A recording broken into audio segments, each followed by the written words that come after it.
What if everything a person has ever been told about reality, including who they are, what the world is, and why they're here, is nothing more than a dream someone else wrote for them? We are not talking about a metaphor, we are talking about a literal, constructed dream. And what's more startling is that most people will live their entire lives inside that dream, never once questioning the walls, never once wondering if there's something extraordinary on the other side. This video is about both the Toltec Seers of ancient Mexico and those alive today, who are described as artists of the spirit. Toltec Seers are a lineage of spiritual philosophers who didn't just ask the big questions about existence. They developed a precise, almost terrifying map for breaking free from the dream altogether. Their ideas were brought to the modern world through writers like Carlos Castaneda, Don Miguel Ruiz, Helena Blavatsky and Ken Eaglefeather. What they describe is nothing short of phenomenal. By the end of this video, you are going to understand why the life you're living right now might be someone else's script, and more importantly, what you can actually do to break free. Part 1.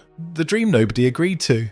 Ancient Toltec seers, often described as women and men of knowledge or masters of Toltec wisdom, are traditionally said to have begun their community of practitioners in Teotihuacan, Mexico, the place of pyramids. This ancient site on the outskirts of modern-day Mexico City was described as the place where man becomes God, and served as the gathering place for these early masters. These seers, or Naguals, were originally scientists and artists who created a society in Teotihuacan to study and preserve spiritual knowledge and ancestral wisdom. Now, in present day, imagine being born into a theatre. The lights are already on, the other actors already know their lines, and before a person even learns to speak, a role has been assigned to them. They're handed a costume called identity, given a script called culture, and told to perform a character called self for the rest of their life. This is precisely what Don Miguel Ruiz describes in his groundbreaking work, The Four Agreements. He talked about the dream of the planet, which is the collective, invisible agreement that every human society makes about what is real, what is normal,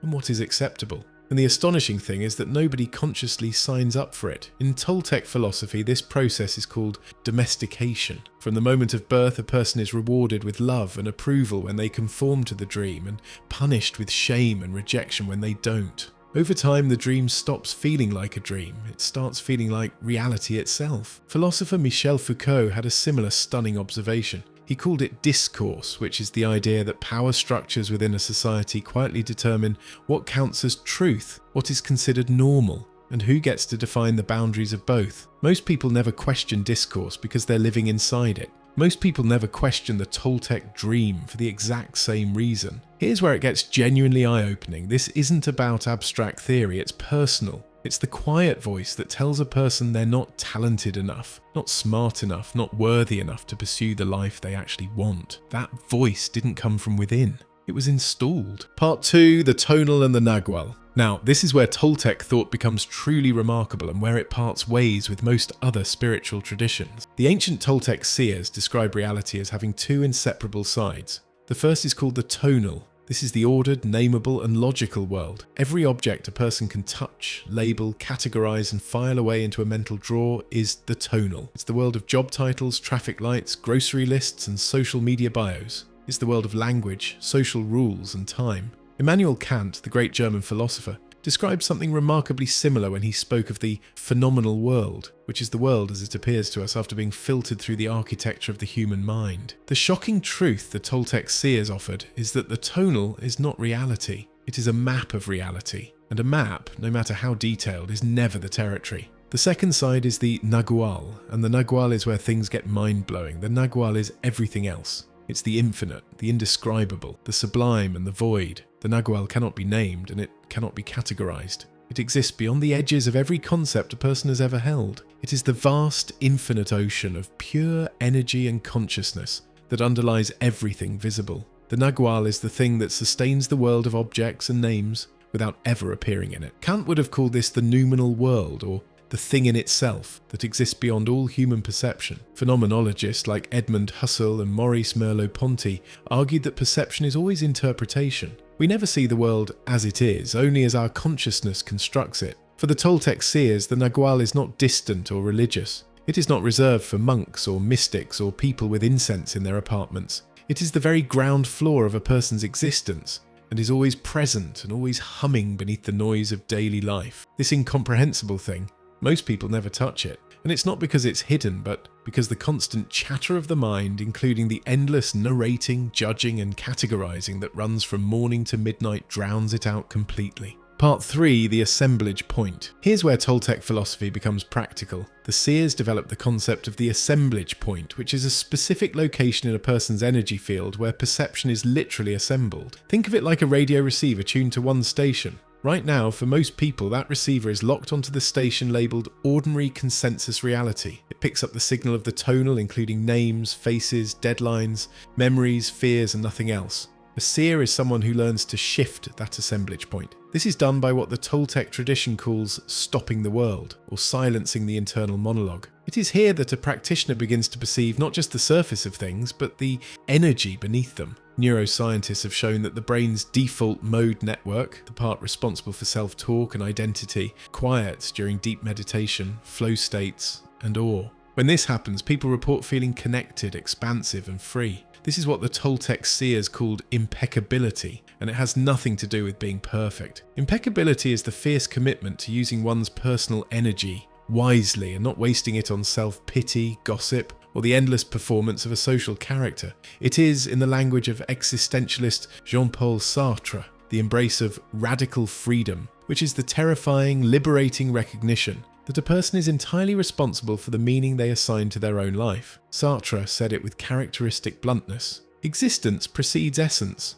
A person is not born with a fixed nature handed down from heaven. They build themselves through every choice they make. Toltec Seers would nod in fierce agreement and then take it one profound step further by insisting that the very platform of perception can also be changed. Part 4. Toltec Seers and Energy. According to Toltec teachings, seers possess the ability to see the world as a complex system of energy rather than just solid, material objects. This practice, often called seeing, involves perceiving the direct essence of everything in the universe. Toltec seers perceive the universe as composed of infinite energy fields that resemble filaments of light or emanations, with a close resemblance to string theory and physics. These threads of energy radiate from a source and permeate everything. When seers look at other people, they do not see physical bodies, but rather a large luminous egg or energy cocoon. This cocoon is made of the same light filaments as the rest of the universe. Within this energy cocoon, seers can locate a brilliant point of light, the assemblage point. This point determines what part of the universe's energy an individual perceives as reality. All living creatures, including animals and plants, are seen as energy systems. Seers can perceive the life force within things and see themselves reflected in every tree, animal, and drop of water. For a Toltec seer, seeing is not just a visual trick, it is a tool for personal freedom. By perceiving energy directly, seers can move past the smoke of social conditioning and mental filters, what Don Miguel Ruiz calls the smoky mirror, to see the truth of reality. Toltec seers can recognize how and where they are losing personal power through unproductive behaviors or frivolous words. And they can directly engage with intent, the force that permeates the universe and allows individuals to consciously create their own reality. Part 5. Objections worth taking seriously. Now, a reasonable person watching this video might stop and ask, is any of this actually true? Wasn't Carlos Castaneda widely criticised? Weren't his anthropological claims fabricated? These are fair and important questions, and they deserve real answers. Historians and anthropologists have raised serious, legitimate concerns about Castaneda's work. Many argue that his Toltec lineage was largely a literary construction, including a brilliant synthesis of phenomenological philosophy, Nietzsche's concept of the will to power, and indigenous Mesoamerican imagery packaged as ethnographic fieldwork. The academic criticism is real and shouldn't be dismissed, but here's the thing. The value of a philosophical framework is not only in its historical credentials, it's also in whether it illuminates something true about human existence. And the Toltec ideas about domestication, about the constructed nature of reality, about the liberation possible through radical self-awareness, are echoed in Buddhist philosophy, in Stoic practice, in existentialist thought, and in cutting-edge cognitive science. The packaging may be controversial. The insight underneath is sublime. Part 6. What this actually means. Toltec philosophy is not ancient history, it's alive today. Every time a person shrinks themselves to fit someone else's expectation, that is domestication. Every time they repeat a story about why they can't change, why it's too late, why they're not the kind of person who does things like that, well, that is the dream of the planet speaking through them using their own voice. The Toltec seer path is not about becoming supernatural. It is about becoming awake. It is the extraordinary, uncommon decision to stop outsourcing one's sense of reality to the noise of the crowd and to begin slowly, impeccably, and one choice at a time to perceive directly. The Nagual is not somewhere else. It is the silence between thoughts. It is the moment of genuine awe when standing in front of something vast and beautiful and feeling, just for a second, that the self dissolves into something much larger. That moment isn't an accident. According to the Toltec Seers, it is the most honest glimpse of what reality actually is. One practical, astonishingly simple technique to start this shift is to catch yourself in the middle of a strong emotion. The next time you are furious in traffic or desperate for a text back, stop. Whisper internally, "This is the tonal." Name the emotion and then look for the space behind that emotion. Look for the silent, vast and empty witness inside you that is watching the emotion happen. That witness is your connection to the Nagual. Part 7. The warrior's way forward. The Toltecs call the person who walks this path a warrior, not because they fight, but because they are impeccably deliberate. They know that attention is the most precious resource a human being has. Every thought fed, every story repeated, every agreement made with the dream are either chains or keys. The most remarkable and rare act a person can perform in the modern world is to pause in the middle of an ordinary day and ask, whose voice is that in my head? Whose dream am I living? And is this the life I would choose if I actually believed I could choose? Those questions are not the beginning of an anxiety spiral. They are the beginning of freedom. Because on the other side of the dream, on the other side of every agreement that was made before a person was old enough to know better, the Nagual waits. It is vast, formless, and deeply and profoundly alive. And it has always been there, waiting for someone to quiet themselves enough to finally hear it. The world you see is not the world that is. And the moment you realize this, your life begins.